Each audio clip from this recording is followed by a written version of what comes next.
Good day to everyone. I'm glad you've joined me for our lectionary study. We are working with kind of a different set of readings from now until about the middle of November, so that should be about another 6 weeks. Uh, our lesson today is from the book of Leviticus, and I got curious this morning, so I looked up how many times the book of Leviticus shows up in the Revised Common Lectionary. And as you know, there are 4 readings every Sunday for 52 weeks of the year. The lectionary, the one that we use, the Revised Common Lectionary, we use it for worship. So it's 52 times 3 because that's how many cycles there are in the lectionary. And in all of those texts, 3 times 52, whatever that is, we see the book of Leviticus listed one time. And so, even though we like to say all the books of the Bible are equal, that is clearly not true, at least with the lectionary creators, who don't seem to think that Leviticus is too interesting to people like us in the 21st century. I want to go give today sort of a very brief introduction to this particular book. And then later in the week, on Friday, we will look at our actual text, which is Leviticus 25, 1 through 13. And that talks about how people are to treat the land.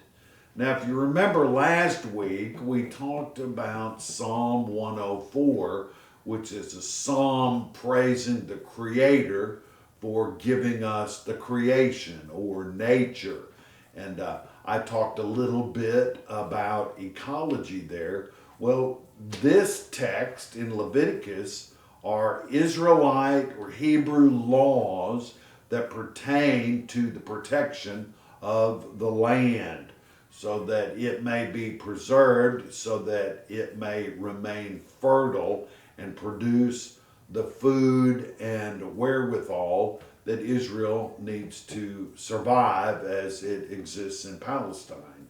And so those two texts are kind of tied together in a way. Leviticus is the third book in what is called the Pentateuch, or the 5 scrolls, the 5 books. Sometimes those 5 books are called Torah, which sometimes people misunderstand as the law, but Torah really means the teachings. And so first you have Genesis, then you have Exodus, then you have Leviticus, and after Leviticus is Numbers and Deuteronomy, and that completes the Pentateuch. Sometimes people talk about the Hexateuch, and what that is the addition of the book after Deuteronomy, which is Joshua. So, as the third book, we know that it begins by saying something like, the Lord said to Moses, say these words to the Israelites.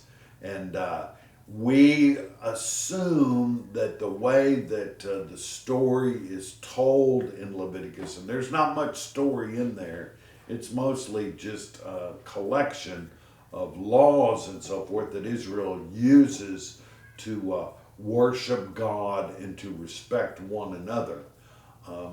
In this particular book, this word that comes to Moses is probably in the second year of the Sinai wanderings in the wilderness, which is interesting. It says, say these words to Israel as you enter the land, and then what ends up happening, the way the story plays out, is it's another 38 years before they enter into the land. I can imagine a spouse telling another spouse, remind me to do such and such, and the reminder comes, and then 38 years later, the thing actually happens. That would be interesting.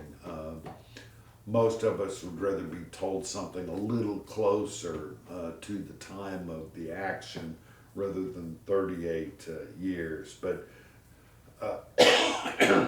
this this text that we have today, or really all of Leviticus, is part of what's called the priestly code, and it ends up.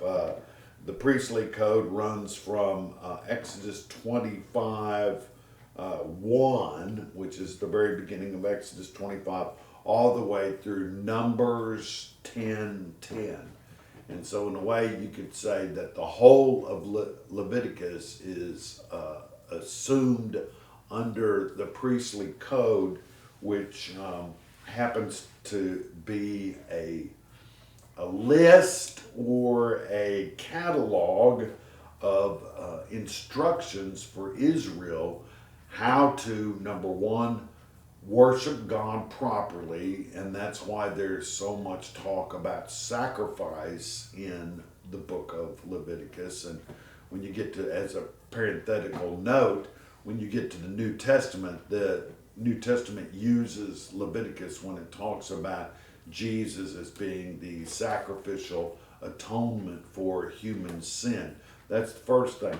The second thing is, in the priestly code, is it's written to the whole congregation of Israel so they understand what the priests are to do. In other words, in some ways you could say that Leviticus contains within it a job description for Levitical priests or Aaronic priests. And the second thing it does is it helps the people of Israel understand how they are to relate to each other. And our lesson, when we come up to it on Friday, is how Israel is to relate to the land upon which it depends for its food and for its life. Most of this business is legal material, and that's why it's so dry. When I was in confirmation many, many years ago, we had kind of a quirky preacher. He was a really good guy. All the kids really liked him. And when we would misbehave, or let's say be over exuberant and not focused on what he was trying to help us learn about the Christian faith, he would threaten us that if we didn't straighten up and fly right, as he said, he would make us read Leviticus aloud as a class, starting with one person and working all the way around until we completed the book. There was probably no punishment we could think of that would be worse than that. So, unless you're kind of a legal scholar or a religious legal scholar, there are a lot of things in Leviticus that really aren't of much interest. But if you like rules and rule keeping, Leviticus will be right down your path. Remembering that in the Revised Common Lectionary, there's only one text in 3 years from Leviticus, you know what the lectionary makers think about it. There are, in the first 16 chapters of Leviticus, instructions to the priests, how to dress, how to make the sacrifices, how to organize the worship, how to do this, that, and the other thing. Everything that has to do with liturgics or worship arts is what this is about. It talks a lot in those first 16 chapters about sacrifices and why they are important. The second half of the book of Leviticus is simply titled the Holiness Code. To be holy to God is to be separated for God. And in some ways, that's what ordination is about. It separates individuals from a congregation in a way for the role of leadership in some kind of way or another. It is the imposition of responsibility for a group of people, and it's a way to separate people out. The idea of holiness is that the people of God, whether Hebrews or Christians, are separated from the mass of humanity because we have taken a sacred oath to God, and therefore we are separate, or we are holy unto the Lord. That's what all this business means. And this business about holiness is explained with great care in especially chapter 17, 18, and 20. And there's a lot of religious ritual observance, but Leviticus always holds the ethical conduct of the people that are holy or that are separated for God in the forefront. It's very, very important.